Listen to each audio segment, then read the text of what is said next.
मेहर बाबा की जय। अवतार मेहर बाबा की जय। अवतार मेहर बाबा की जय। प्रियतम मेहर प्रभू, आमच्यामध्ये येऊन आपण आम्हा सर्वांना आपल्या दर्शनाचा सहवासाचा आनंद द्यावा आणि आमचं मार्गदर्शन करावं, हीच आपल्या चरणी प्रार्थना.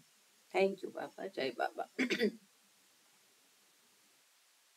हे प्रियतम परमेश्वरा, तुझ्यावर अधिकाधिक प्रेम करण्यासाठी आम्हा सर्वांना तू सहाय्य कर.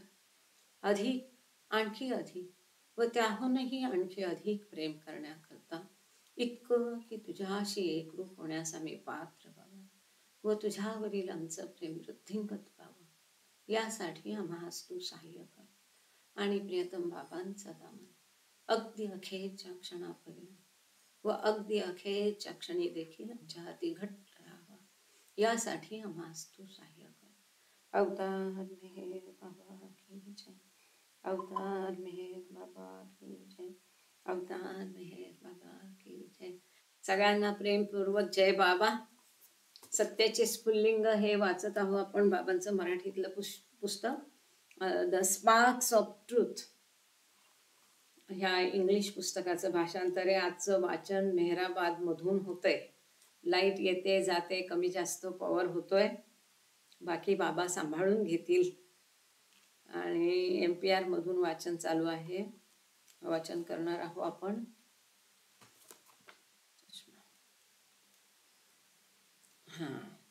26/8 होती ना मागची तारीख आपली.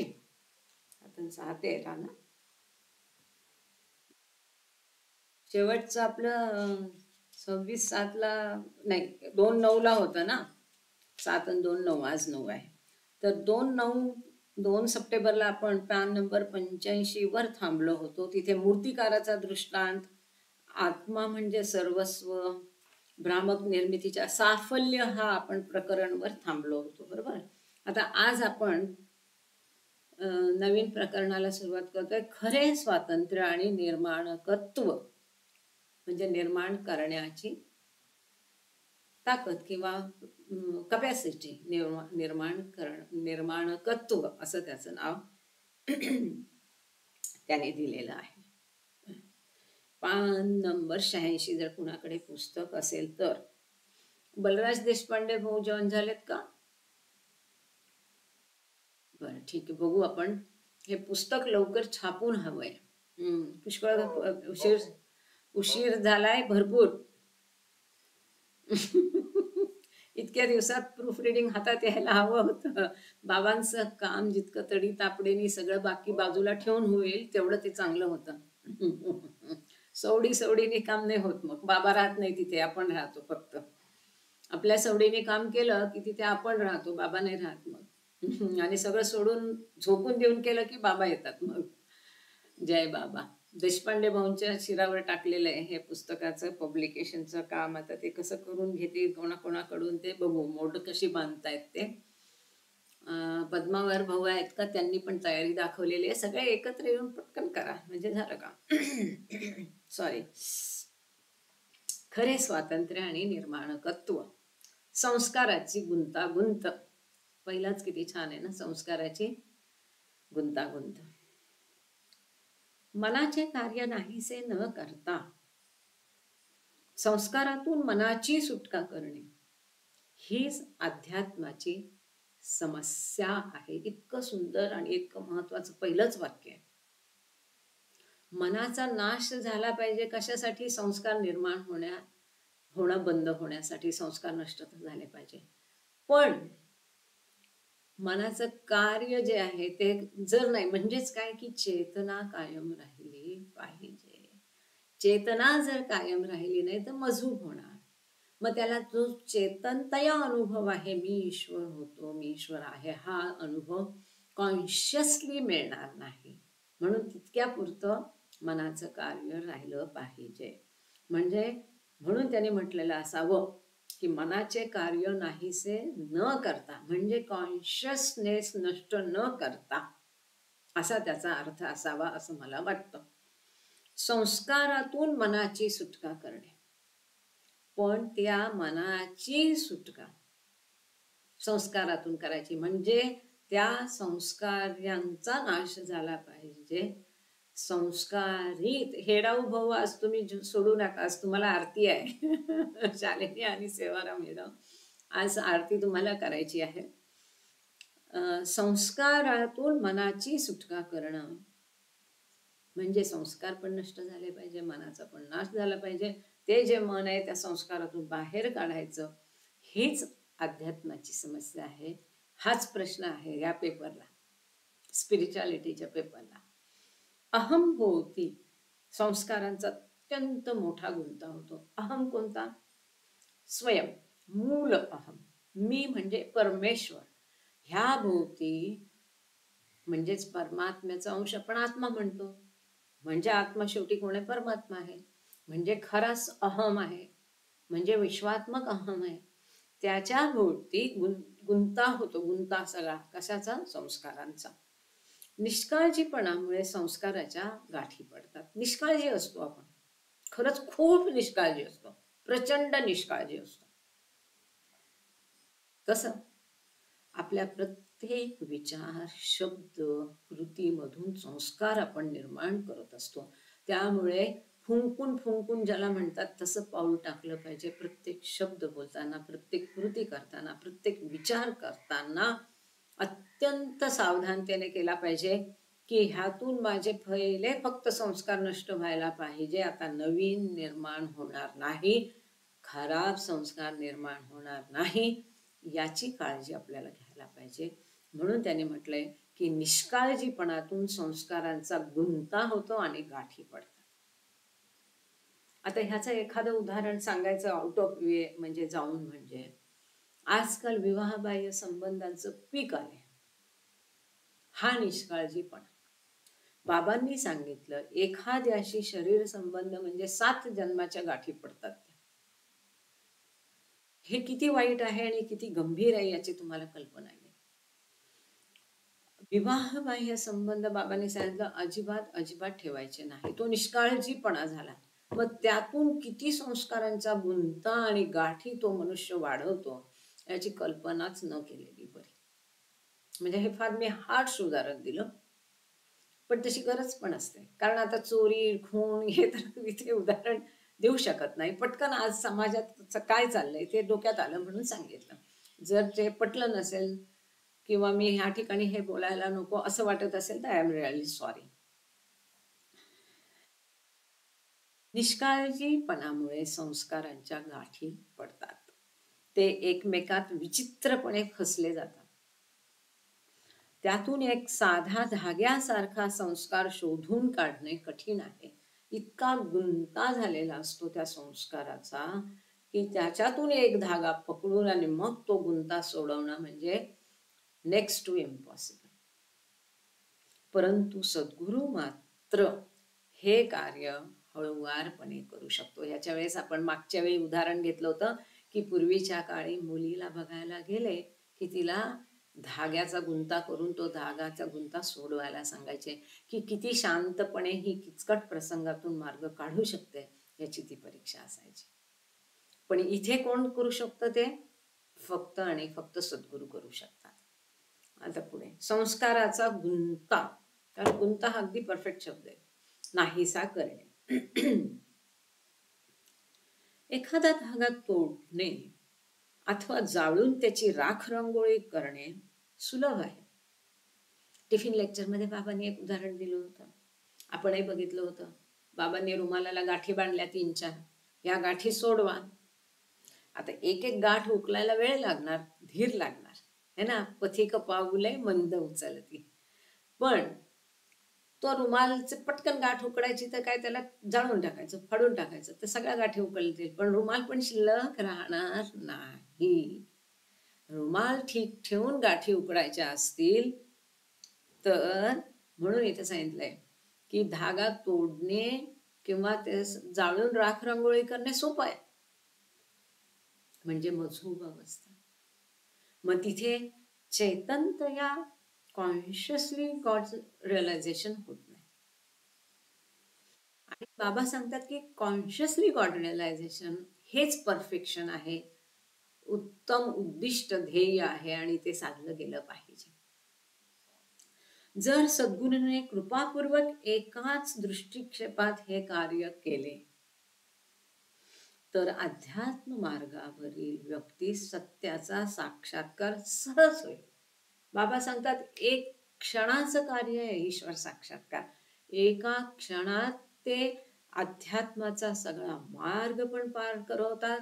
एका क्षणात ते 7 भूमिका पण तुमच्या पार करतील. एका क्षणात ते मला ईश्वर साक्षात्कार देऊ शकतात. कधी? जर सद्गुरूची कृपा झाली तर.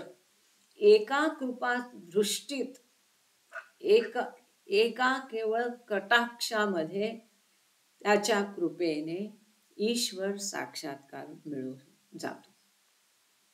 एक क्षणाचं पण काम नाही, पण त्या एका क्षणाच्या कामाला युगानुयुगे आपण चालतो, प्रवास करतो, कष्ट घेतो, कैक जन्म कैक मरण, कित्येक कालचक्र लागतात आपल्याला.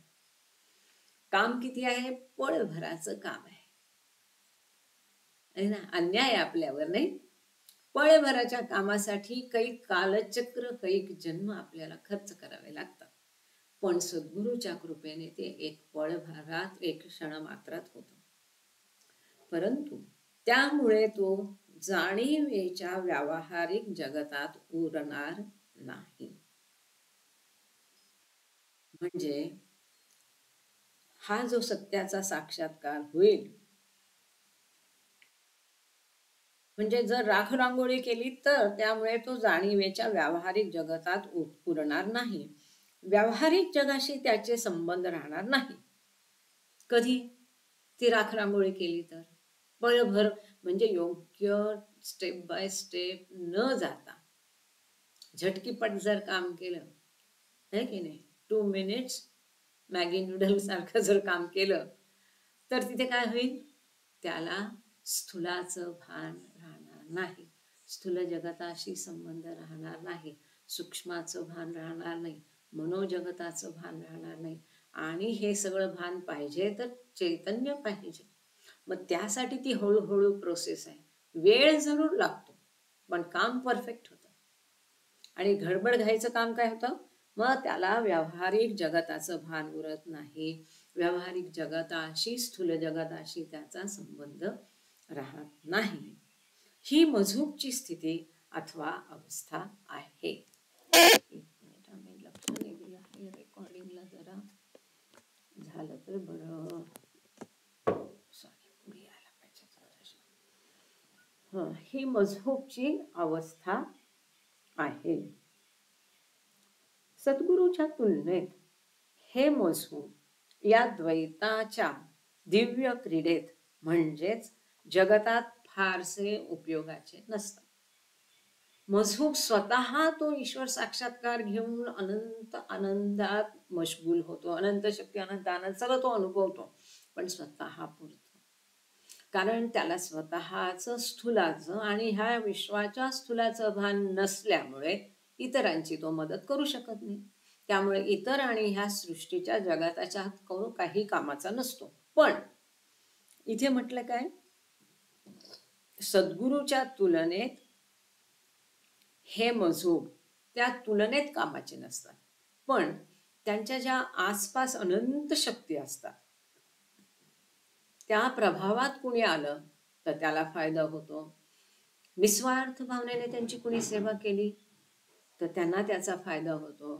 म्हणजे मझूक स्वतः जरी उपयोग दुसऱ्यांसाठी काही कार्य करू शकत नसला तरी अप्रत्यक्षपणे त्याच्याकडच्या अनंत शक्ती त्याच्या आसपास ज्या वावरत असतात त्याचा फायदा इतरांना होऊ शकतो. पण तो इनडायरेक्ट आहे, डायरेक्ट नाही. तो स्वतः कुणाचं विश्वास काही मदत करू शकत नाही. ते सत्यानंदात मग्न असतात, अनंत आनंदात डुंबत असतात. ते जगाचे भान विसरलेले असतात. जगात जे काही घडते त्याचा त्याच्यावर परिणाम होत नाही. त्याच्या मनावर एखादे वेळी बाह्य कार्याचे जे ठसे उमटतात ते ठसे आपोआप अधूनमधून दुसरी एखादी कृती घडून मिटून जातात. त्याकरता ते स्वतः मुळीच जबाबदार नसतात. कारण त्यांची जी काही कार्य असतं, खाणं पिणं राहणं एखाद्या सामान्य माणसासारखं असतं, ते आपसूक होतं. त्यातून कुठले संस्कार निर्माण होत नाही आणि झालेले लगेच निपटून जातात. टांगेवाल्याशिवाय चालणाऱ्या टांग्याचा दृष्टांत. मजहूब जरी आध्यात्मिक दृष्ट्या परिपूर्ण असला, का परिपूर्ण? कारण ईश्वर साक्षात्कार मिळाला, but it is not a perfection. तरी त्याचे जगातील कार्य टांगेवाला टांग्यात नसताना भरधाव धावणाऱ्या टांग्यासारखे असते. एखाद्या टांगा, आता हल्लीच्या जगातल्या लोकांना टांगा माहीत नसेल, पूर्वी आमच्याकडे नगरला टांगेच असायचे, ते बग्गीसारखं आणि घोडा असायचा. तर जर त्याला तो टांगेवाला नसेल तर टांगा कसा कुठेही स्वैर वैर धावेल, भरधाव धावेल, ॲक्सिडेंट होईल, पडेल वगैरे. म्हणजे थोडक्यात आजच्या जगातलं उदाहरण सांगायचं तर टॅक्सी ड्रायव्हर शिवाय चालू केलेली टॅक्सी काय होणार? ती क्रश होणार. त्याचा पासून उपयोग काहीच नाही, त्याचा उपयोग होणार नाही. त्याच्या इथे उदाहरण दिले, मजहूबची अवस्था म्हणजे टांगेवाला नसणाऱ्या टांग्यासारखी आहे. या दृष्टांतात अधूनमधून उमटलेले ठसे म्हणजे जणू घोडे. ते ठसे तसेच कार्य करीत राहतात, त्यांच्यावर नियंत्रण नसते, आपसूक होतं. जे काही खातात पितात उठतात बसतात बोलतात सगळं आपोआप होतं. याचे कारण असे की मजहूबच्या ठिकाणी अहंकारी मनच नसते. सेपरेटिव्ह इगो जो आहे, द्वैताचा जो अहम भाव आहे, तो त्यांच्या ठिकाणी नसतो. ते अद्वैतात मिटलेले असतात, ते ईश्वर झालेले असतात. मी म्हणजे ईश्वर हे त्यांना जाणवलेलं असतं. त्यामुळे तिथे सेपरेटिव्हनेस, द्वैताचा भाव नसतो. खरे पाहता हे मनच नियंत्रणाचे कार्य बद्ध जीवात्म्यासाठी करत असते.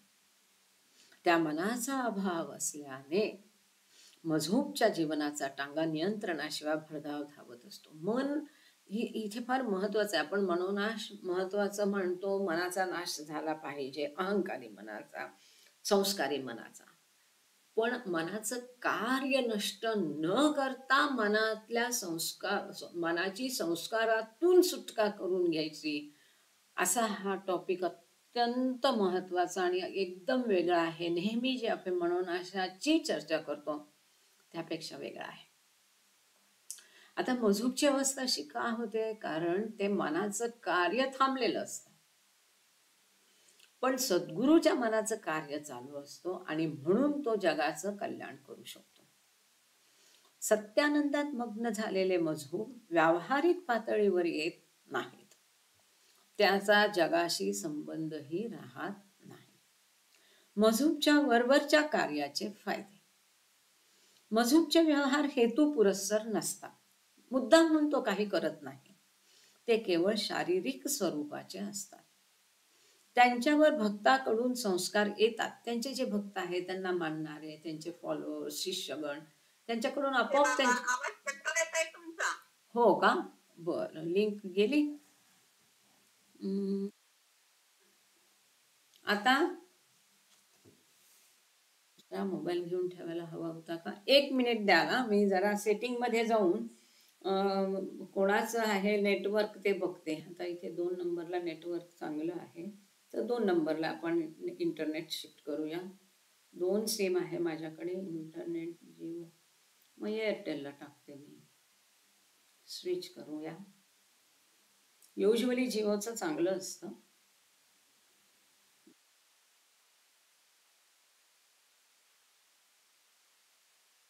ठीक आहे.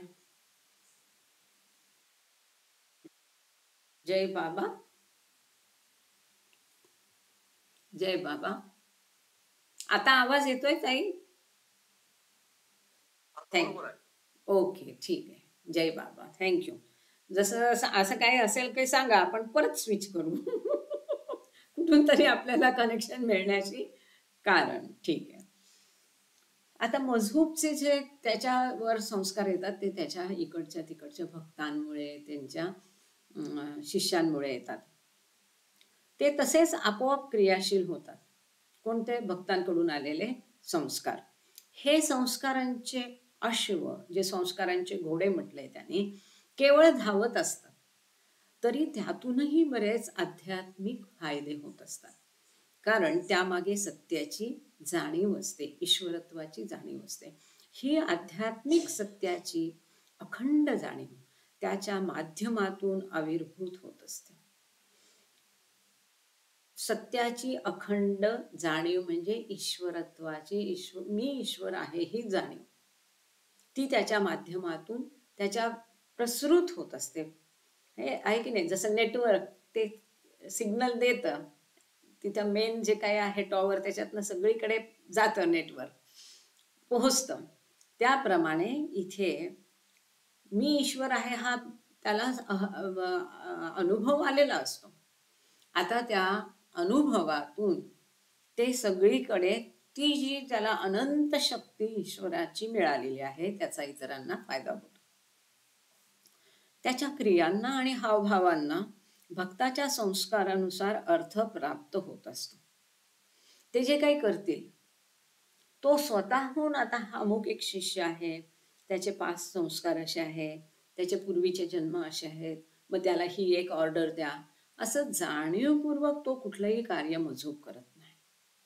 जो शिष्य जितक्या तयारीचा आहे त्या शिष्याला त्याच्या कुवतीप्रमाणे त्या मजूककडून आपोआप फायदा, त्याच्या श्रद्धा आणि कुवतीप्रमाणे त्याला फायदा मिळत असतो. तो मजूक त्यात स्वेच्छेनुसार संक्रमित करीत नसतो. त्याच्या इच्छेनुसार काही तो त्यात बदल घडत नाही किंवा काही त्यांना देत नाही किंवा त्यांचं काही काढून घेत नाही. जसं सद्गुरू करतो. सद्गुरूला त्या शिष्याचा केवळ तोच नाही तर 5 सगळे जन्म दिसत असतात आणि म्हणून आपल्या शिष्याच्या प्रगतीसाठी काय आवश्यक आहे, काय जरुरी आहे हे त्याला माहिती असतं. कारण मजहूबच्या ठिकाणी इच्छाच उरलेल्या नसतात. त्याला काही इच्छा नसतात की मी ह्याचं भलं करावं किंवा काय करावं. तो निरीच्छ असतो. एकच मिनिट, आपण आणखी रेंजला थोडंसं शिफ्ट करूया. ठीक आहे, आता टॉवर ठीक दिसतंय, चालेल. ओके. बद्ध न करणाऱ्या संस्कारांच्या ताठ धाग्यावरून अवतरण. बद्ध न करणाऱ्या म्हणजे बांधून न ठेवणारे संस्कार. सद्गुरू ही स्वतः बरोबर या द्वैत जगतात सत्याची जाणीव घेऊन येतात, म्हणजे ईश्वरत्वाची जाणीव घेऊन येतात. सद्गुरू म्हणजे स्वतः ईश्वरच असतात आणि ती जाणीव घेऊन ते ह्या जगतात येतात. कारण ईश्वर साक्षात्कारानंतर मजहूब सारखं त्या दैवी आनंदात तिथेच पोहोचण्याऐवजी ते सृष्टीचं, भौतिक जगताचं आणि स्वतःचं भान परत आणतात. पण ती जाणीव मजहूब सारखी नसते. सद्गुरूच्या या जाणीवेला व्यावहारिक जगाचे भान सुटलेले नसते. तिन्ही जगताचा तो स्वामी असतो सद्गुरू. तिन्ही जगत कोणते? स्थूल, सूक्ष्म आणि मनोजगत. ग्रॉस, सटल आणि मेंटल वर्ल्ड. तिन्ही जगताचा तो स्वामी असतो. त्या सगळ्याचं कोण सूक्ष्म जगतात आहे म्हणजे 1 ते 4 भूमिकेत आहे, कोण मनोजगतात आहे म्हणजे 5 ते 6 भूमिकेमध्ये आहे, कोण 7व्यात आहे, मग 7व्यातून कोणाला आपणासारखे करीत हे तात्काळ म्हणजे सद्गुरुपद कुणाला द्यायचंय किंवा तिथपर्यंत कोणाचं भान आणायचंय, कोण अध्यात्म मार्गात आहे, कोण पहिल्या भूमिकेत आहे, हे सगळं त्यांना दिसत असतं, कळत असतं आणि ते त्यांचं कर्तव्य असतं की त्या सगळ्यांची मदत करणं. व्यावहारिक जगाचे त्यांचे सद्गुरूचे भान सुटलेले नसते, ते कायम असते. जेव्हा सद्गुरू सत्य आनंदात मग्न असतो तेव्हा तो व्यावहारिक संबंध राहू देत नाही. परंतु व्यावहारिक जगात जेव्हा तो येतो तेव्हा त्यास कष्ट होत नाही, कारण आपले साध्य गाठण्याचे कार्य तो करीत असतो. बऱ्याचदा आपण म्हणतो ना तंद्री लागली किंवा असं बाबांच्या बाबतीत खूप हे सांगतात, विशेषतः बाबा जेव्हा युरोपात वगैरे जायचे किंवा ते लोक सांगतात की बाबा फिजिकली आमच्यात असायचे पण बाबा आमच्यात नसायचे. कुठेतरी बाबांचं कळायचं की बाबा is only physically here and not really here, की दुसऱ्या एखाद्या जगतात दुसऱ्या ठिकाणी त्यांचं त्यावेळेला कार्य चाललेलं असतं. किंवा एखादा माणूस नाही का तंद्री लावतो आणि आपण भोवताली काय चाललं त्याचं लक्ष नसतं, मग आपण विचारतो काय रे कुठे हरवला होतास, हो की नाही. तसं कारण आपले साध्य गाठण्याचे कार्य तो करीत असतो. या कार्यात तो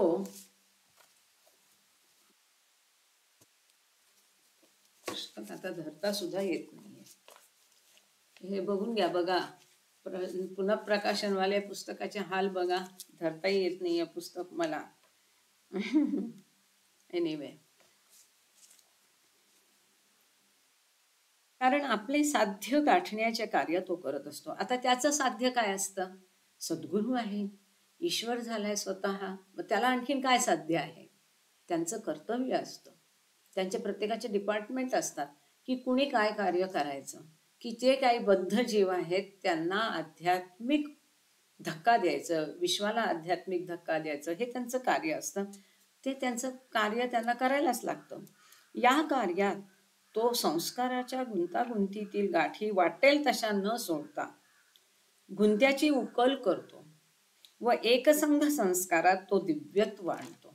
कसंही धुसमुसळपणाने करून तो गुंता संस्काराचा सुटत नाही. तर तिथे काय करायला पाहिजे? व्यवस्थितच ते करायला पाहिजे की जेणेकरून तो गुंता पण संस्कारांचा सुटेल आणि त्याला ईश्वर साक्षात्कार सुद्धा होईल. आता पान नंबर 88, परिवर्तन म्हणजे बदल. सद्गुरूचे मन सर्वव्यापी असते, विश्वात्मक मन असतं सद्गुरूचं. ईश्वर साक्षात्कारानंतर संस्कार संपलेले असतात त्यावेळी, म्हणून ईश्वर साक्षात्कार मिळतो. मग देह टिकवायला कोणत्या विज्ञानी संस्कारांनी सद्गुरूंचं कार्य चालतं. माईक कुणाचा तरी चालू आहे, लहान मूल बडबडतंय, बंद कराल प्लीज जय बाबा. त्यांचा माईक बंद झाल्यावर आपण लेक्चर सुरू करू, तोपर्यंत चालू दे. त्यांना काय गोंधळ घालायचं ते घालू दे. कोण आहे नाव बघूया का? प्रकाश राऊत आहेत काय? जय बाबा. राऊत साहेब, जरा तुमचा माईक म्यूट कराल, कारण मी लॉग इन केलेला आहे. माझ्याकडे आज होस्ट कंट्रोल नाहीये तुम्हाला अनम्यूट करायला.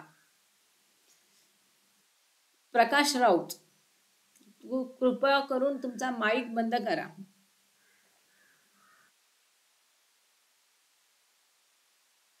Seems he is absent.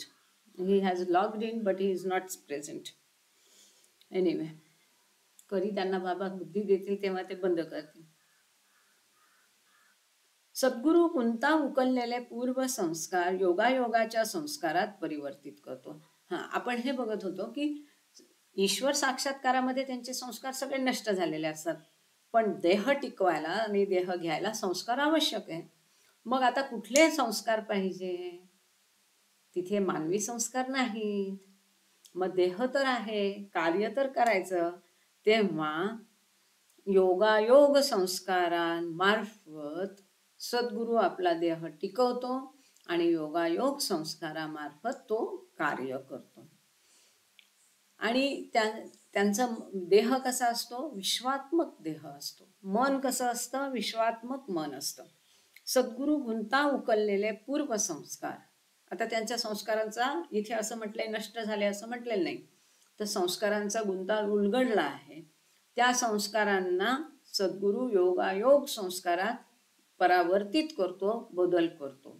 आपण इतके दिवस काय म्हणत होतो? संस्कार नष्ट होतात, पण इथे काय म्हटलेलं आहे की पूर्व संस्कारांना ते योगायोग संस्कारात परावर्तित करतात.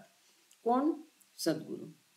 शिवाय तो व्यावहारिक जगाचे भानही कायम असू देतो. असं करूनही ह्या भौतिक जगताचं भानही असतं, स्वतःचंही भान त्यांना असतं. त्याच्या जीवनाचा टांगा टांगेवाल्याशिवाय धावणाऱ्या टांग्यासारखा नसतो. मजहूप्रमाणेच याचेही मन स्वार्थापासून पूर्णपणे मुक्त असते. निस्वार्थ भाव असतो. स्वार्थ असायचं कारणच नाही, कारण मी प्रत्येकात आहे आणि प्रत्येक जण माझ्यात आहे आणि सर्व काही माझ्यापासून प्रसृत आहे, निर्मित आहे, हा भाव तिथे असतो. त्यामुळे स्वार्थाचा प्रश्नच येत नाही. तो स्वयं ईश्वर आहे. त्याचे सर्व, कुणाचे? सद्गुरूचे. सद्गुरूचे सर्व व्यवहार सत्याच्या जाणीवेनुसार चालत असतात. सद्गुरू खातो, पितो, झोपतो, उठतो, बसतो, सगळे साईबाबा सारखे आपले सगळे हात पाय बाजूला काढून ठेवतो. जो काही जे काही तो कुणाला उपासनी महाराजांसारखं मारेल, काय करेल, तो जो जे काही करतो ते कसं असतं, ईश्वरी जाणीवेच्या लेव्हलवर ते चाललेलं असतं. त्याच्यातून कुठलीही संस्काराची, सद्गुरूंनी काही कार्य केलं, तो काही बोलला, काही वागला, काही विचार केला, तरी त्याच्यातनं संस्काराची निर्मिती होत नाही. कारण त्यांचे संस्कार हे योगायोग संस्कार असतात, ते स्वयं ईश्वर असतात. त्याचे सर्व व्यवहार सत्याची जाणीव म्हणजे ईश्वरत्वाची जाणीव. ईश्वरत्वाच्या जाणीवेप्रमाणे सद्गुरूचे सगळे व्यवहार चालत असतात. असे असूनही त्यास व्यवहाराचे भान असू शकते, म्हणजे स्थूलाचं भान असतं. म्हणून त्याचे या जगातील जीवन म्हणजे वरदान होय. कशासाठी वरदान? जे कोणी जीव अध्यात्म मार्गात आहेत, सप्तभूमिकांमध्ये आहेत, त्या जीवांची मदत करणं, जे अध्यात्म मार्गात नाहीत त्यांना अध्यात्म मार्गात आणणं, हे सगळं विश्वासाठी वरदान असतं. कारण विश्वाचं कार्यच ते करत असतात. सगळं काही ते मेंटेनन्स जो आहे त्यांच्या हातात असतो. म्हणून त्याला वरदान म्हटले. सद्गुरूचं जीवन म्हणजे वरदान आहे. याच्या संबंधात नियंत्रणाचे कार्य ते अंतिम आध्यात्मिक सत्यच करीत राहते. हे सगळं जे नियंत्रण आहे ते कोण करतं? सद्गुरू स्वतः ईश्वर झालेले आहे. मग हे जे आध्यात्मिक सत्य म्हणजे काय आहे? आध्यात्मिक सत्य म्हणजे ईश्वर आहे. मग हा ईश्वरच हे संपूर्ण कार्य त्या सद्गुरूच्या देहातून त्याच्या मार्फत करत असतो. अमर्यादित शक्तीमुळे सद्गुरू दुसऱ्याचे संस्कार स्वतःवर घेतात. स्पष्ट म्हटलेले आहे. जेव्हा आपण सद्गुरूच्या पाया पडतो तेव्हा काय करतो? आपले संस्कार त्यांच्या पायावर टाकतो. त्यांच्यात एवढी ताकद आहे की ते समुद्र आहे. बाबा सांगतात आय एम ओशन. सगळी घाण तुम्ही टाकली तरी ती सगळी शुद्ध करण्याची ताकद माझ्यात आहे. सद्गुरूचंही तेच असतात. भक्तांनी त्यांच्या पाया पडणं किंवा काही करणं म्हणजे ते दुसऱ्यांचे संस्कार स्वतःवर घेतात आणि त्यांच्याकरता स्वतः भोग भोगतात, म्हणजे सफरिंग्स. बाबांनी एका ठिकाणी म्हटलंय की सद्गुरू इज इक्वल टू सफरिंग. कारण ईश्वर साक्षात्कारानंतर अनंत आनंदात डुंबत राहण्याऐवजी ते परत विश्वात येतानाही त्यांना अनंत यातना सहन कराव्या लागतात. त्या अवस्थेतून खाली येताना भौतिकाचं स्थूलाचं भान आणताना आणि स्थूलाचं भान आणल्यानंतरही ह्या विश्वासाठी कार्य करताना त्यांना अनंत यातना सहन कराव्या लागतात. आणि हे म्हणून बाबा सांगतात की ईश्वर आणि सद्गुरू ह्याच्यात महान कोण आहे? तर सद्गुरू. कारण ईश्वर काय आहे? बेभान आहे. त्याला बाबांनी बेभान भगवान म्हटले. आपण टिफिन लेक्चरमध्ये हे सगळं बघितलेलं आहे. अमर्यादित शक्तीमुळे सद्गुरू दुसऱ्याचे संस्कार स्वतःवर घेतात आणि त्यांच्याकरता स्वतः भोग भोगतात. हे कार्य पैसे न घेता एखाद्यास आपल्या गाडीने फुकट नेण्यासारखे आहे. लिफ्ट दिली, हे जरी फुकट नेणे असले तरी त्या नेण्याकरता आलेला इंधनाचा खर्च गाडी वारल्यावर बसतोच. इतराच्या संस्काराचा झटका सद्गुरूस बसत असतोच. धागा परत गुंडाळणे. सद्गुरूच्या गाडीचे घोडे म्हणजे योगायोगाने येणारे संस्कार अथवा दिव्यत्व पावलेले संस्कार. अवतार घेताना ते त्याचे बरोबर असतात. व्यवहारातील अहंकारी मन आणि त्यावरील संस्कार त्याच्या संबंधात नसतातच. म्हणजे काय म्हणते? भौतिक संस्कार नसतात, मानवी संस्कार नसतात. जे पाप पुण्य वगैरे आपण म्हणतो ते संस्कार तिथे नसतात. त्या जागी त्याचे सर्वव्यापी मन असते, विश्वात्मक मन, युनिव्हर्सल माइंड. ते मन योगायोगाच्या संस्कारांनी क्रियाशील होते. मला हे नेहमी कन्फ्युजन होतं की एक संस्कार आहेत योगायोग संस्कार, दुसरे आहेत विज्ञानी संस्कार. आता तरी इथे बघून असं दिसते की सद्गुरूंचं कार्य योगायोग संस्कारांवर चाललेलं असतं. अवताराचं कार्य, अवतार जो येतो तो विज्ञानी संस्कार घेऊन येतो आणि विज्ञानी संस्कारावर अवताराचं कार्य चालू असतं. हे जर बरोबर असेल तर गांगडे सरांना विनंती आहे इथं चॅटमध्ये तसं टाकावं प्लीज. व्यवहारातील त्या जागी त्याचे सर्वव्यापी मन असते. सद्गुरू त्या संस्कारात बद्ध नसतो. योगायोगाचे संस्कार हे सरळ धाग्यासारखे असतात. पूर्वीच्याच थँक्यू म्हणजे आपण पाठ लक्षात ठेवा. सद्गुरू योगायोग, अवतार विज्ञान, अवताराचे विज्ञानी संस्कार, सद्गुरूचे योगायोग संस्कार. योगायोगाचे संस्कार हे सरळ धाग्यासारखे असतात. पूर्वीच्याच गुंत्याचा हा सरळ धागा असतो. गुंत्यात जीवात्मा बद्ध असतो. म्हणजे कोण? आपण. संस्कारामध्ये आपला आत्मा बांधलेला गेलेला आहे ना. आपण ते गाठोडं म्हणतो नेहमी. काय काय कसले कपड्याच्या आहेत त्या गाठी त्या आत्म्याभोवती? संस्कार, मन आणि अहंकार. या 3 कपड्यांचं गाठोडं आहे. त्या गाठोड्यामध्ये तो आत्मा आहे असं आपण म्हणतो ना. ते मन म्हणजे की सद्गुरूचं योगायोगाच्या संस्कारांनी क्रियाशील होते. सद्गुरू त्या संस्कारात बद्ध नसतो. योगायोगाचे संस्कार हे सरळ धाग्यासारखे असतात. मानवी संस्कार कसे असतात? गुंता असतो संस्कारांचा. पण योगायोग संस्कार कसे असतात? गुंता नसतो. ते सरळ सोड धाग्यासारखे असतात. सद्गुरू पूर्वीच्याच गुंत्याचा हा सरळ धागा असतो. इथे असं म्हटलंय की पहिले संस्कार नष्ट होत नाही, परंतु त्या पहिल्या संस्कारांना योगायोग संस्कारांमध्ये बदललं जातं. हे माझ्यासाठी नवीन गोष्ट आहे. आणि हा पूर्वीचा जो गुंता आहे तो सरळ झालेला आहे. म्हणून बाबांनी म्हटलेलं आहे की त्याला नष्ट केलं तर ते नष्ट होऊन जाईल. पण तो गुंता सोडवला तर मनाचं कार्य राहतं. मनाचं कार्य राहिलं तर मधुर अवस्था येत नाही आणि सद्गुरू अवस्था येऊन ते कार्य करता येतं. म्हणजे हे जे आहे लिंक लागली. पूर्वीच्या ज्या संस्कारांचा गुंता आहे तो उकलला. बंधना वाचोनी उकलल्या गाठी, घेता आले मिठी सावकाश आहे ना अभंगात. सरळ धाग्यामुळे तो बद्ध मुक्त होतो. बंधनात नाही, आता गुंता नाहीये आणि कार्यही करू शकतो. सद्गुरू याच सरळ धाग्यासारख्या योगायोगाच्या संस्काराचा वापर करत असतो. त्यामुळे त्याच्या आत्मस्वातंत्र्यास बाधा येत नाही. त्याच्या आत्म्याच्या स्वातंत्र्यास बाधा येत नाही. कारण आता धागा उकललाय, सरळ झालेला आहे. आता नवीन काही कार्य केलं तरी त्याच्यातनं मानवी संस्कार निर्माण होत नाही.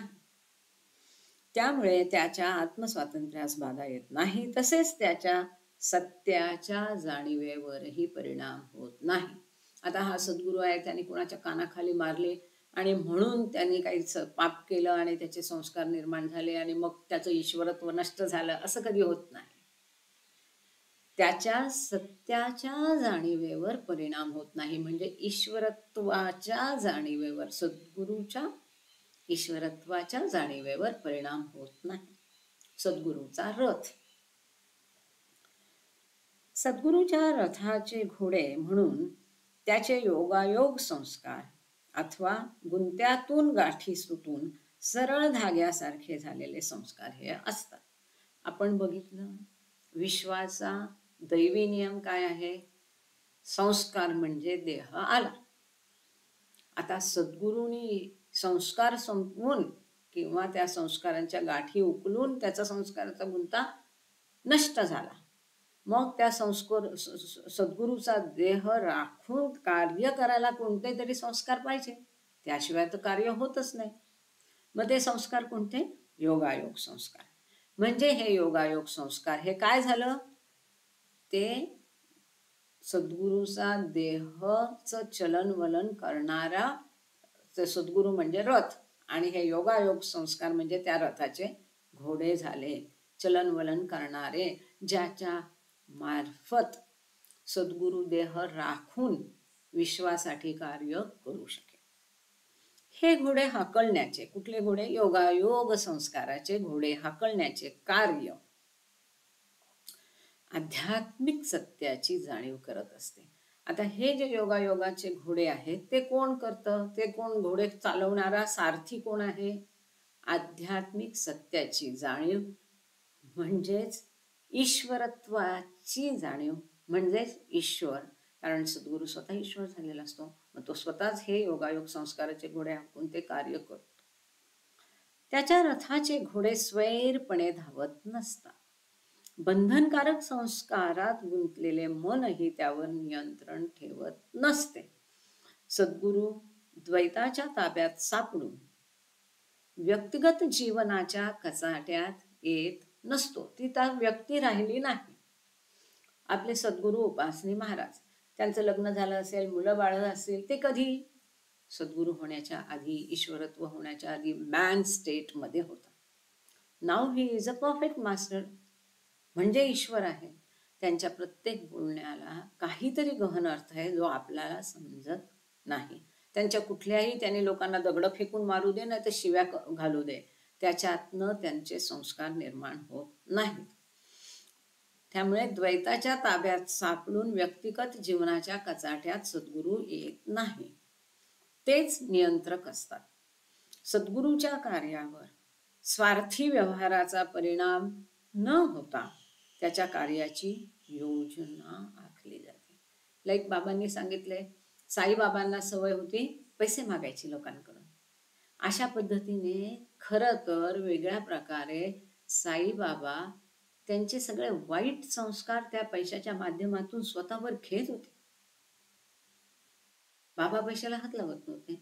आणि साईबाबा लोकांना म्हणजे जायला सुद्धा खर्चीला पैसे साईबाबा सोडायचे नाही. अशा कितीतरी हकीकती तुम्ही ऐकल्या असतील. आणि पैसा अत्यंत वाईट असतो. सगळ्यात घाण संस्कार म्हणजे बाबांनी सांगितलेलं, म्हणजे लहानपणी ऐकलेलं, आता त्याचा संदर्भ बघा कुठे असेल ते मला सांगता येणार नाही, मंडळींकडून आईवडिलांकडून ऐकलेलं, सगळ्यात घाण संस्कार सोनं नाणं. पैसे म्हणजे अत्यंत वाईट संस्कार. मग साईबाबांच्या भेटीला जे लोक जायचे त्यांना साईबाबा पैसे मागायचे. म्हणजे एक प्रकारे ते त्यांचे वाईट संस्कार काढून घेत असावेत असं एक आपलं तेच नियंत्रक असते. सद्गुरूच्या कार्यावर स्वार्थी व्यवहाराचा परिणाम न होता त्याच्या कार्याची योजना आखली जाते. दैवी अर्थात ते पैसे घेऊन ते काही स्वतःसाठी खर्चत नव्हते, ते दुसऱ्यांना देऊन टाकायचे. दैवी अथवा योगायोगाच्या संस्कारातूनच, आता हे बरोबर आलं, आपण जे नेहमी म्हणतो की मानवी संस्कार जाऊन त्याचं काय होतं, दैवी चेतना. तिथे चेतना मानवी राहत नाही, दैवी चेतना येते. तसं इथे दैवी अथवा योगायोगाच्या संस्कारातूनच सद्गुरूच्या कार्याच्या योजनेचा अनुबंध अथवा ढाचा तयार होत असतो. ह्या योगायोग संस्कारातून त्याचं प्लॅनिंग होऊन जातं, सद्गुरूचं जे काही कार्य करायचं ते. कारण संस्कार तर पाहिजे कार्य करायला. हे दिव्यत्व पावलेले स्वैरपणे कार्य ठरवित नसतात. त्यांनी जरी ते ईश्वर झालेले असले तरी ते त्यांच्या मनाचे मालक नाही की मनाला आलं तर हे करा, मनाला आलं तर ते करा, असं ते नाही करू शकत. मग काय करतात? दैवी योजना बनवलेली असते. त्या दैवी योजनेप्रमाणेच त्यांना कार्य करायचं असतं. दैवी योजना पण एकटा अवतार करत नाही. जसं आपण बघितलं सेंट ॲसिसीमध्ये बाबांनी सांगितलं, त्या गुहेत बाबांनी एक मीटिंग घेतली होती आणि त्यावेळेचे सगळे विश्वातले जे काही गॉड रिअलाइज सोल्स, अध्यात्म मार्गातले 5व्या 6व्या भूमिकेतले एंजल्स, आर्क एंजल्स आणि 5 सद्गुरू यांची आणि सगळ्यांची मीटिंग होऊन पुढच्या 2000 वर्षांचं प्लॅनिंग त्यांनी केलेलं आहे. पंचवार्षिक योजना पूर्वी आम्हाला होती अभ्यासाला, आता आजकाल काय आहे माहित नाही आणि त्याला काही अर्थ नाही. पूर्वी काय काय चालायचं, पंचवार्षिक योजनेप्रमाणे भारताचं काम चालायचं. ती जी काही योजना ठरवली ती तशी कामं त्या पद्धतीने काय करायचं असेल ते, मग इलेक्ट्रिसिटीचं असो, लाईटचं असो, पाण्याचं असो, रोडचं असो, तसं आता अवताराने ही योजना पुढच्या 2000 वर्षाची आखून ठेवली. आता जे कोणी 5 सद्गुरू येतील त्यांना त्यांचं इम्प्लिमेंटेशन करायचं. तो जो डिव्हाइन प्लॅन ठरवून दिलेला आहे त्याप्रमाणे त्यांना आपलं कार्य करायचं आहे. हे दिव्यत्व पावलेले स्वैरपणे कार्य ठरवत नसतात. त्यांच्या ठिकाणी तशी स्वतंत्र क्षमता नसते. का? ते मॅन टू गॉड झालेले असतात. त्याचे कार्य सद्गुरूने स्वतंत्रपणे आध्यात्मिक स्वरूपातून ठरवलेले असते. ते कार्य पूर्णपणे ओतप्रोत आध्यात्मिक स्वरूपाचे असते. कुठलेही सद्गुरू केवळ काहीतरी भौतिक तुम्हाला लाभ देण्यासाठी म्हणून तुमच्यावर प्रसन्न होत नाही, त्याच्या मागे ही आध्यात्मिक प्रेरणाच असते. बस आटोपलं. आता काय करणार? थोडं 2 मिनिटं थांबावं लागेल. आले लाईट. रस्त्याचा दृष्टांत. दिव्यत्व पावलेल्या संस्कारांना रस्त्याची उपमा देता येईल. तो रस्ता जाण्याकरता उपलब्ध असतो. रस्ता कोणास नेत नसतो, पण जाणाऱ्यास पुढे जाण्याकरता त्याचा उपयोग होत असतो. रस्ता स्वतः कुठे जातो का? नाही. त्या रस्त्यावरून चालणाऱ्याला तो रस्ता त्याला जिथे जायचं तिथे नेत असतो. म्हणजे रस्ता चालत नाही, आपण चालतो आणि मग आपण आपल्या इच्छित ठिकाणी पोहोचतो. त्याचा वापर कोणासही करता येतो. म्हणजे जो आहे गरीब असू दे, राजा असू दे, दीनदुबळा असू दे, कोणी त्या रस्त्यावरून जाऊ शकतं. सद्गुरूच्या योगायोग संस्कारांचाही असाच उपयोग होऊ शकतो. किती छान उदाहरण दिले बाबांनी. ते कोणास कार्याकरता प्रवृत्त करत नाहीत, परंतु त्यांच्या साह्याने मात्र कोणीही पुढे जाऊ शकतो. बंधनकारक प्रवृत्तीची बंदिस्त चैतन्य शक्ती. अशा तऱ्हेने वरील वर्णनावरून बंधनकारक संस्कारातील आणि योगायोगाच्या दिव्यत्व पावलेल्या संस्कारातील फरक ध्यानात येऊ शकेल. बंधनकारक संस्कार म्हणजे मानवी संस्कार आणि योगायोगाच्या दिव्यत्व पावलेले संस्कार म्हणजे सद्गुरूचे संस्कार. ह्यातला फरक काय आहे? तिथे तो स्वतः काही करू शकत नाही. ते काय आहे ते ठरवून दिलेल्याप्रमाणे बद्ध जीवनाच्या आपण आपलं सगळ्यांचं आयुष्य आपण घडवलेलं आहे. मागे जे काही आपण केलं त्याप्रमाणे आता हे वी आर डेस्टिन्ड फॉर दिस. त्याप्रमाणेच आपलं हे आयुष्य चालणार आहे. म्हणून आपण आपले प्रयास सोडायचे नाही. आता विरुद्ध कर्म करून, जसं बाबांनी सांगितलं, विचार आला म्हणजे मागच्या संस्कारांचा तो ठसा कार्यरत झाला. येऊ दे आणि जाऊ दे, म्हणजे मागचा संस्कार नष्ट झाला. पण मनातल्या विचारावर कार्य जर केलं किंवा बोललं तर नवीन संस्कार उद्भवतो. आणि अशाच पद्धतीने पहिले संस्कार खर्च करता करता नवीन संस्कार निर्माण होतात. बद्ध जीवनाच्या म्हणजे भौतिक संबंधात बंधनकारक संस्कार नियंत्रक असतात. मागच्या जन्मात केलेल्या कार्यामुळे हा जीवन आपलं नियंत्रण केलेलं आहे. त्या आपल्या मागच्या जन्मातल्या संस्कारांनी, कार्यांनी आपलं हे जीवन नियंत्रित केलेलं आहे. म्हणजे आपण बांधले गेलेलो आहेत आपल्या मागच्या कर्मांमुळे. त्याला आपण बदलू शकत नाही. पण पुढचं आयुष्य आपलं कसं असावं, जीवन कसं असावं, जन्म कसा असावा, थोडा बहुत आपण तो आता बदलू शकतो या जन्मामध्ये. ते संस्कार जीवात्म्यावर जणू कोरलेले असतात. कोरलेल्या खळग्यात जीवशक्ती भरली जाते आणि ते संस्कार क्रियाशील झाल्यासारखे वाटू लागतात. अहंकारी मनाकडून मार्गदर्शन. संस्कारांच्या कोरलेल्या खळग्यातील चैतन्य शक्ती अहम वृत्तीच्या स्वाधीन होते. ती अहम वृत्ती संस्कारामुळे निर्माण झालेल्या प्रवृत्तींना प्रतिबंध करू शकते. सांगितलं ना की आपल्या हातात नाही हे बरोबर आहे, पण म्हणून आपण प्रयत्न करायचा नाही हे चूक आहे. इथे स्पष्ट काय म्हटलेलं आहे? अहम वृत्ती म्हणजे सेपरेटिव्ह इगो किंवा इगो, ती जी संस्कारांमुळे आपली एक प्रवृत्ती निर्माण झाली, बरोबर, त्या प्रवृत्तीला आपण आवर घालू शकतो. एखादा असा क्रोधिष्ट असेल तर त्या क्रोधाला आवर घालायचं काम आता आपण करू शकतो. आता तुम्ही लेक्चर ऐकता, बाबांची पुस्तकं वाचता, हे कोणते चांगले संस्कार, आध्यात्मिक संस्कार निर्माण होणार. ह्याचा परिणाम कधी होणार? पुढचा जन्म असेल, नसलं तर चांगलंच आहे, पण पुढचा जन्म असेल तर त्यावेळेला तुमची प्रवृत्ती कशी असणार आहे? आध्यात्मिक प्रवृत्ती असणार आहे. म्हणजे आता पुढचं जे आयुष्य आहे ते आता आपण घडवतोय एक प्रकारे. आत्ता आपलं आयुष्य आपल्या हातात काही नाही, हे आपण मागेच केलेलं आहे, त्याचा परिपाक आहे. पण पुढच्याला आपण आकार देऊ शकतो किंवा जसं इथे म्हटलंय की प्रतिबंध करू शकतो. निर्माण झालेल्या प्रवृत्तींना प्रतिबंध करू शकतो. म्हणजे जसं आहे लोभ आहे, हव्यास आहे, क्रोध आहे, ईर्ष्या आहे, हे जे षड्रिपू आहे, ह्याच्यावर नियंत्रण करणं, किंवा ज्याला बाबा म्हणतात प्रॅक्टिकल उदाहरण म्हणजे मनात आलेले विचार येऊ दे आणि जाऊ दे, त्यांना दाबू नका. दाबू नका असं का म्हणतात बाबा? कारण एक तर दाबून ते दबले जाणार नाही, जितकं दाबाल तितकं अधिक उफाळून येणार, आणि मनात विचार आल्यामुळे ते जे संस्कार मनात कोरलेले आहेत ते नष्ट होतात. ते दाबले तर ते नष्ट होणार नाही, हा एक दुसरा भाग आहे. म्हणून बाबा म्हणतात मनात विचार आले तर येऊ दे जाऊ दे, पण त्याच्यावर प्रमाणे कार्य करू नका, बोलू नका. म्हणजे कृतीतून किंवा वाचेतून ते व्यक्त होऊ द्यायचे नाही, म्हणजे नवीन संस्कार निर्माण होत नाही, जे पहिल्या संस्कारांपेक्षाही वाईट असू शकतील. म्हणून इथे जे म्हटलेलं आहे की ती अहम वृत्ती संस्कारामुळे निर्माण झालेल्या, थँक्यू सर, प्रवृत्तींना प्रतिबंध करू शकते, मुक्त करू शकते, किंवा परिवर्तितही करू शकते. आधीचे ज्या संस्कारांमुळे जर मला काही वाटत असेल आणि हे करणं योग्य नाही वाटत असेल तर मी त्याला स्वतःला आवर घालू शकते, बरोबर. हे कार्य, ह्यालाच डिस्कोर्सेस मध्ये बाबांनी विवेकपूर्ण विरुद्ध संस्काराची क्रिया म्हटलेलं आहे. विवेकपूर्ण क्रिया म्हटलेलं आहे.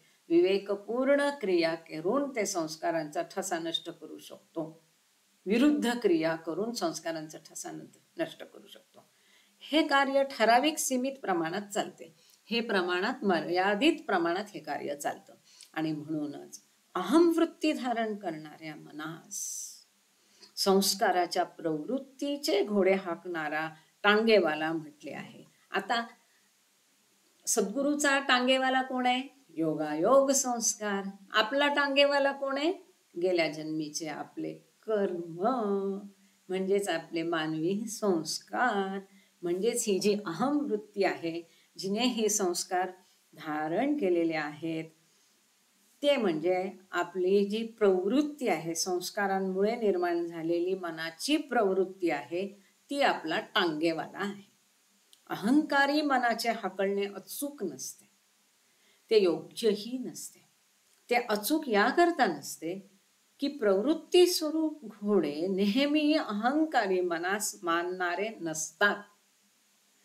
प्रवृत्ती मग एकदा उफळली की ती डबल मग करते. म्हणून बाबांनी त्याला शब्द काय वापरला की आधीच्या संस्कारांपेक्षाही हे संस्कार भयानक असू शकतात, म्हणून मनात आलेल्या विचारांवर अंमल कधी करायचा नाही. संस्कार प्रवृत्तीचे घोडे, संस्कारांनी निर्माण झालेली प्रवृत्ती, त्याचे घोडे हे आपले सारथी. अहंकारी मनास जुमानत नाही, ते स्वैर धावतात. अहंकारी मनाचे घोड्यांना हाकलणे यथायोग्य याकरता नसते की ते मनच स्वतः आंधळे, ध्येयहीन आणि बद्ध, संस्कारांनी बद्ध असून संस्काराच्या घोड्यांच्या स्वाधीन झालेले असते. तो संस्कारांचा प्रभाव इतका प्रचंड असतो, त्याच्या पुढे याची काही मात्रा चालत नाही. आणि म्हणून याचा इलाज काय की सतत बाबांचा विचार करणे, त्यांचे नाव घेणे, त्यांची आठवण काढणे, त्यांच्यावर प्रेम करणे. तेच मुळे संस्काराचे घोडे जातील तिकडे जात असते. कोण?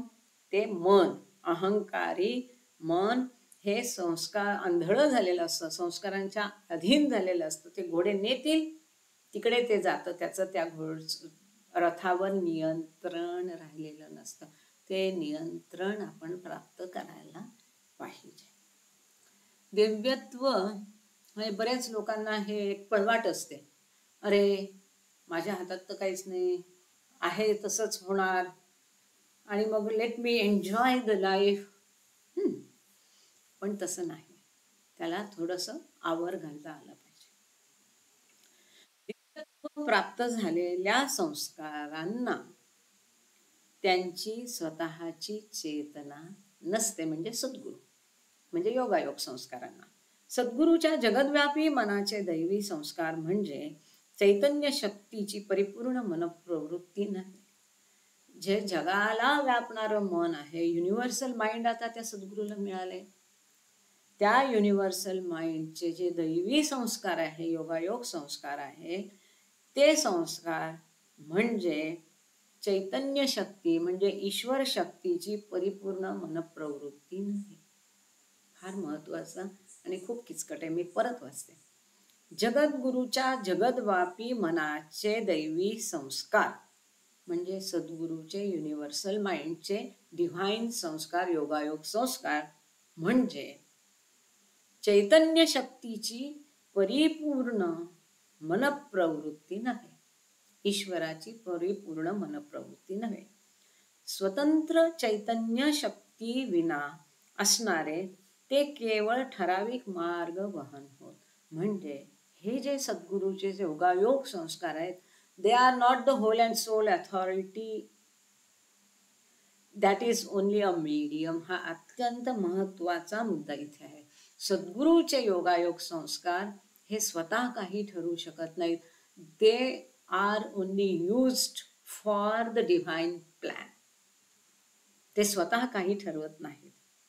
दैवी संस्काराचे घोडे हाकलणाऱ्याशिवाय चालत नाही.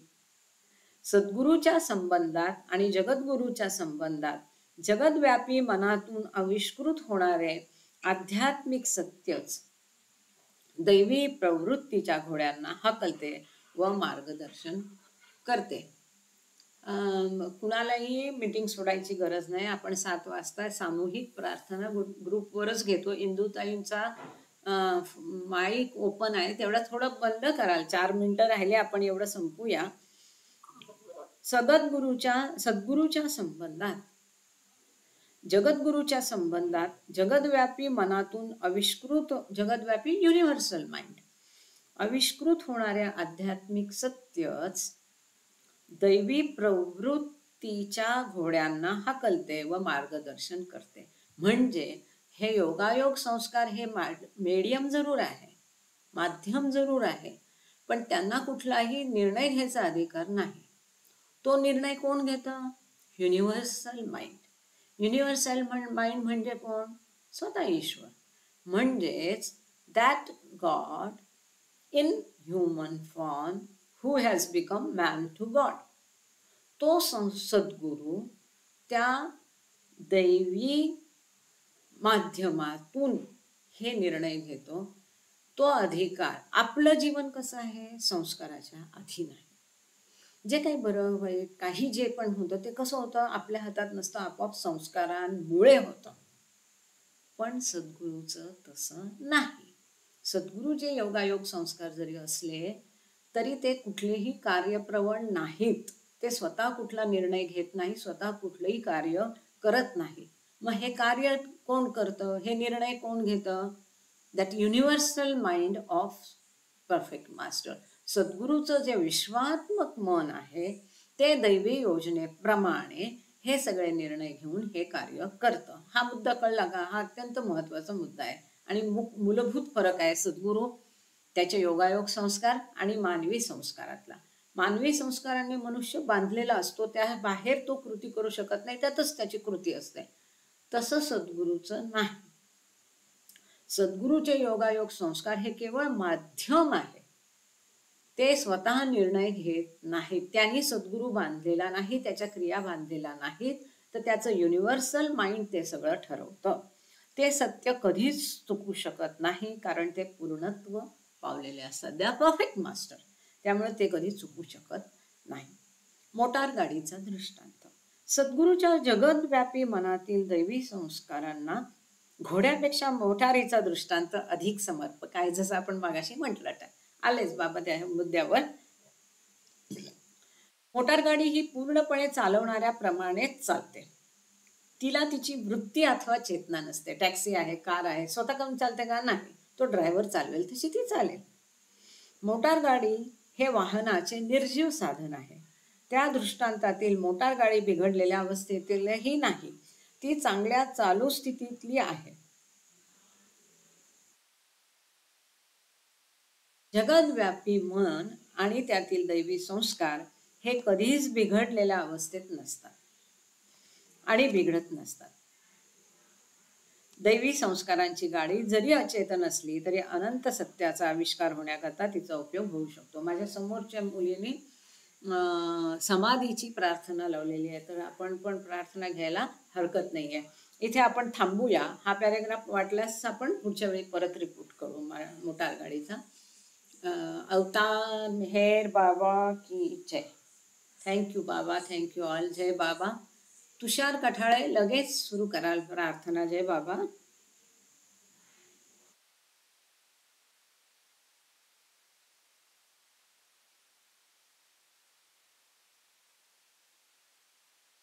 तुम्हाला ऐकू येते प्रार्थना तिने लावलेली?